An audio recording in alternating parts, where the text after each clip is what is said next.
విశాఖ తీరంలో గల్లంతై ప్రాణాలతో బయటపడిన కారే చిన్న సేఫ్గా తీరానికి చేరుకున్నారు.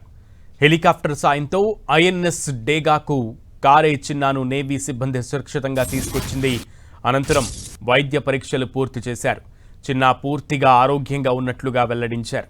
అటు విశాఖ తీరంలో మిగతా జాలర్ల కోసం గాలింపు చర్యలు కొనసాగుతున్నాయి.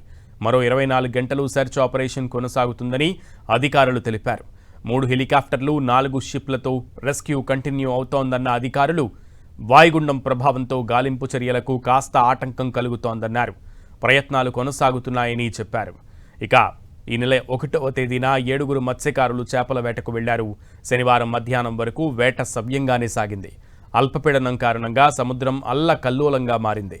చేపల రేవుకు 10 మైళ్ల దూరంలో అంటే గంగవరం సమీపాన ప్రతికూల పరిస్థితులు ఎదురయ్యాయి. నడిసంద్రంలో బోటు మునిగిపోవడంతో దాన్నే ఆసరాగా చేసుకుని గంటల కొద్దీ ఉన్నారు.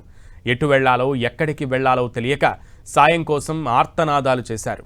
చివరికి ఆసరాగా ఉన్న బోటు కూడా మునిగిపోవడంతో తలో దిక్కు ఈదడం ప్రారంభించగా బలమైన కెరటాలు వారిని నిర్వీర్యులను చేశాయి. శనివారం మధ్యాహ్నం 2 గంటల సమయానికి తీరానికి చేరుకోవాల్సిన వీరు రాత్రి పొద్దుపోయే వరకు రాలేదు.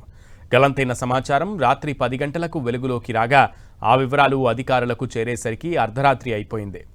ఆదివారం ఉదయం చేపల రేవుకు తరలివచ్చిన కుటుంబ సభ్యులు బంధువుల రోదనలతో అక్కడ విషాద వాతావరణం నెలకొంది.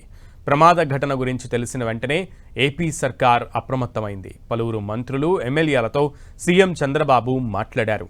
అధికారులతో మాట్లాడి వారిని అప్రమత్తం చేశారు. నిన్న ఉదయం నుంచి సెర్చ్ ఆపరేషన్ కొనసాగుతోంది. సముద్రంలో గల్లంతైన మిగిలిన 6గురి కోసం నేవీ, మెరైన్, కోస్ట్ గార్డ్ సిబ్బంది తీవ్రంగా శ్రమిస్తున్నారు.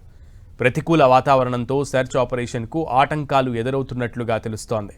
మరోవైపు 6గురి ఆచూకీ లభ్యం కాకపోవడంతో బాధిత కుటుంబ సభ్యులు కన్నీరు మున్నీరుగా విలపిస్తున్నారు. తమ వారి ఆచూకీ తెలుసుకుని సేఫ్గా తీసుకురావాలంటూ వారు వేడుకుంటున్నారు.